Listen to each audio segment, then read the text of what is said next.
Salutare și bine te-am găsit la canalul meu de YouTube. Eu sunt Marian de la Tutoriale Simple, iar astăzi vom face un nou tutorial în care o să te învăț cum să-ți anulezi calitatea de membru la un canal de YouTube. O să facem acest lucru nu înainte să dai un like, să distribui și să te abonezi cu clopoțel, une să bifezi opțiunea toate.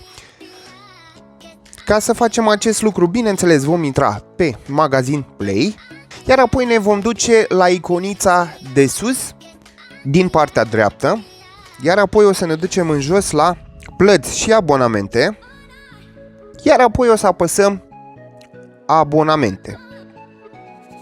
După o să apăsăm pe această siglă de la YouTube, iar după o să apăsăm jos anulează abonamentul. Abonamentul va fi anulat la încheierea perioadei de facturare, în cazul meu pe 10 mai. O să dăm anulează abonament,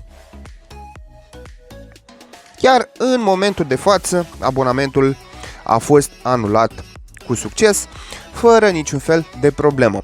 Cam atât a fost și cu acest clip. Cu tine a fost Marian de la Tutoriale Simple. Nu uita să distribui, să lași un like și să te abonezi la cel mai tare canal de tutoriale din România.